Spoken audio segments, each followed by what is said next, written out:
तो exit poll के आंकड़े बता रहे हैं कि महाराष्ट्र और हरियाणा की जनता ने नरेंद्र मोदी और बीजेपी पर पूरा भरोसा जताया है। दोनों राज्यों में बीजेपी बड़ी जीत हासिल करती दिख रही है। तो फिर सवाल है कि बिहार के लिए एग्जिट पोल के क्या मायने हैं।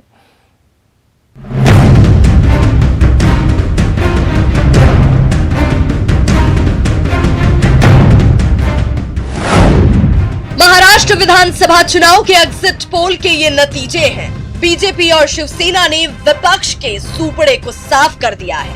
इन नतीजों ने बिहार के सभी विपक्षी पार्टियों की नींद उड़ाकर रख दी है। महाराष्ट्र में बीजेपी और शिवसेना गठबंधन ने कांग्रेस एनसीपी के 2014 के प्रदर्शन को और भी खराब कर दिया है। सवाल उठता है कि जब कांग्रेस एनसीपी बीजेपी शिवसेना का मुकाबला नहीं कर पाई तो बिहार में बिखरा विपक्ष कैसे नरेंद्र मोदी की आंधी को रोक पाएगा। नतीजों का इंतजार जरूर है, लेकिन एग्जिट पोल कहीं न कहीं एक वैज्ञानिक प्रक्रिया है और उसके नतीजे परिणाम के करीब होते हैं। इसलिए हम ये कह सकते हैं कि महाराष्ट्र और हरियाणा में तो निश्चित तौर पर सरकारें एनडीए की बन रही हैं। जहाँ तक बिहार का सवाल है, हमारे पास पहले से यहाँ की 4 असेंबली की सीटें थीं और एक लोकसभा की सीट और एक सीट जो कांग्रेस के खाते की सीट है, हम वहाँ भी जीत दर्ज करने जा रहे हैं। काम हमने किया है, भारतीय जनता पार्टी काम की है, काम की बदौलत वोट मिल रहा है, पब्लिक संतुष्ट है और वोट दिया है तो रिजल्ट तो होना ही होना है। हमारा मानना है कि एग्जिट पोल और एग्जैक्ट पोल में अंतर होता है। तो जो कुछ भी आज चैनल ने दिखाया है, डिफरेंट चैनलों ने, 24 तारीख को मतगणना में रिजल्ट इससे अलग आएगा। इंतजार करेंगे नतीजों का कि जनता के मुद्दों की पुनर्वापसी हो, आसमानी मुद्दे गायब हो जाएं, जमीनी मुद्दे जीत जाएं। केंद्रीय गृह मंत्री और बीजेपी अध्यक्ष अमित शाह पहले ही ऐलान कर चुके हैं कि 2020 बिहार विधानसभा चुनाव सीएम नीतीश कुमार की अगुवाई में ही लड़ा जाएगा। बीजेपी के जो नेता नीतीश कुमार के खिलाफ बयानबाजी कर रहे थे, वो अब शांत हो चुके हैं। नई रणनीति के तहत बीजेपी और जेडीयू ने मिलकर अगले चुनाव की तैयारियां शुरू कर दी है। ऐसे में क्या विपक्ष एकजुट होकर मुकाबला कर पाएगा? जदयू और भाजपा का गठबंधन अटल है। दोनों पार्टियां साथ में चुनाव में जाएगी और हम नीतीश जी के नेतृत्व में चुनाव लड़ेंगे, स्पष्ट।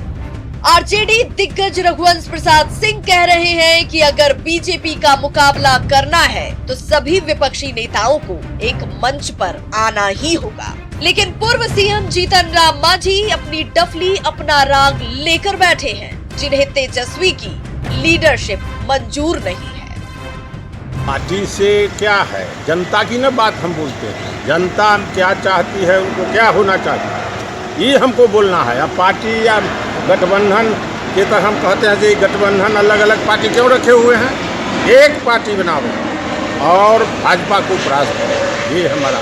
अन्य बातों में हम विरोध करते हुए भी हम नीतीश कुमार को धन्यवाद देना चाहते हैं, क्योंकि हम में वो बल है कि अच्छा काम करने वालों को अच्छा कहते हैं और गलत काम करने वालों को गलत कहते हैं। फिलहाल जो राजनीतिक हालात दिख रहे हैं, उसे देखकर ऐसा लगता है कि नीतीश और मोदी के मुकाबले विपक्ष दूर दूर तक नजर नहीं आ रहा।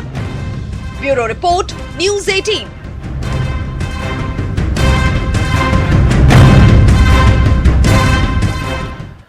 तो महाराष्ट्र में बीजेपी और शिवसेना विपक्ष के सूपड़े को साफ करते दिख रही है। वहीं हरियाणा में भी कोई पार्टी मुकाबले में नहीं दिख रही है। नतीजों ने झारखंड की सभी विपक्षी पार्टियों की नींद उड़ा दी है, क्योंकि महाराष्ट्र और हरियाणा के नतीजों के बाद सबसे पहले जहां चुनाव होने हैं वो राज्य है झारखंड। महाराष्ट्र हरियाणा के बाद झारखंड की बारी। एग्जिट पोल ने उड़ाई विपक्षी पार्टियों की नींद। दमखम के साथ तैयारी में जुटी बीजेपी आजसू।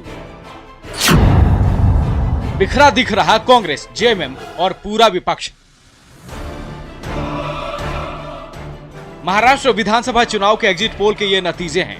तत्काल जिस राज्य पर इसका असर होगा वो है झारखंड। किसी भी वक्त झारखंड के चुनाव का ऐलान हो सकता है। एग्जिट पोल के नतीजे बता रहे हैं कि मोदी नाम की जो आंधी 2014 में चली थी वो सुनामी में तब्दील हो चुके हैं। झारखंड में डबल इंजन की मोदी और अकबर दास की सरकार का मुकाबला विपक्ष के लिए लोहे चने चबाने जैसा है। कोई उलझन नहीं है।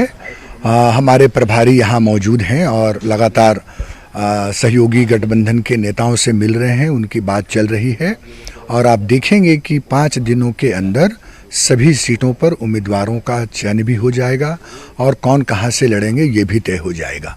आंकड़े जो भी रखे, लेकिन झारखंड के वो स्थिति नहीं है कि ये आंकड़े को पार कर जाएं। जो उनका लक्ष्य है उसके बहुत पीछे रह जाएंगे। पिछले बार भी इनका लक्ष्य था लेकिन बहुमत में नहीं आया और यहाँ सारे दल अलग अलग चुनाव लड़े। लोकसभा में इनको ठीक है, रिजल्ट आया है इनके पक्ष में, लेकिन विधानसभा में भी वैसा रिजल्ट आएगा ऐसा नहीं है। नतीजे इस बात की ओर इशारा कर रहे हैं कि जनता का मूड पूरी तरह से भगवा पार्टी के पक्ष में है। एक तरफ जहां केंद्र में प्रधानमंत्री नरेंद्र मोदी अपनी उपलब्धियों के आधार पर चुनाव मैदान में आकर वोट मांगते हैं, वहीं राज्य में रघुवर दास अपनी उपलब्धियों का हर चुनावी मंच से बखान करते हैं। निश्चित तौर पर आप अभी तो एग्जिट पोल है, उसके परिणाम भी उसी के अनुकूल रहने वाले हैं और झारखंड विधानसभा के चुनाव में भी इसी प्रकार के हम 2/3 बहुमत से फिर से यहाँ भारतीय जनता पार्टी के नेतृत्व में एनडीए की सरकार बनाएंगे। देखिए, मुख्य कारण यह है कि विपक्ष बिल्कुल बिखरा हुआ है। महाराष्ट्र में भी कांग्रेस के पास में कोई नेता नहीं था, कोई योजना नहीं थी, कोई चुनाव नहीं लड़ रहा था। अकेले शरद पवार बेचारे 87 साल की उम्र में बारिश में भीगते हुए मोर्चा संभाले थे, अकेले लड़ रहे थे। हरियाणा की स्थिति ये थी कि कमर को ये बनाए थे वहाँ के अध्यक्ष और ठीक चुनाव से पहले उनको हटा करके सैलजा जी को बना दिया। और तंवर साहब जो है वो दुष्यंत चौटाला की पार्टी जो जेजेपी है उसके लिए प्रचार करने लगे, उसके लिए वोट मांगने लगे। झारखंड में जहां एक तरफ बीजेपी आजसू के साथ चुनाव मैदान में पूरे दमखम के साथ उतरने के लिए तैयार है, वहीं कांग्रेस, जेएमएम और जेवीएम अपने अपने सुर और अपने अपने गीत गा रहे हैं। इस सूरत में बिखरे हुए विपक्ष के लिए बीजेपी का मुकाबला करना बेहद मुश्किल होगा। Bureau report, news 18। और इस बीच प्रधानमंत्री मोदी वाराणसी में कार्यकर्ताओं के साथ संवाद करने वाले हैं। जी हां, उन्होंने ट्वीट कर ये जानकारी दी है। ट्वीट में उन्होंने लिखा है कि 24 अक्टूबर को मैं अपने संसदीय क्षेत्र वाराणसी के कार्यकर्ताओं से संवाद करूंगा। इसमें शामिल होने के लिए मैं अपने सभी कार्यकर्ताओं को आमंत्रित करता हूं। आपके पास कोई सुझाव हो, प्रश्न हो तो उसे आप नमो ऐप पर साझा कर सकते हैं।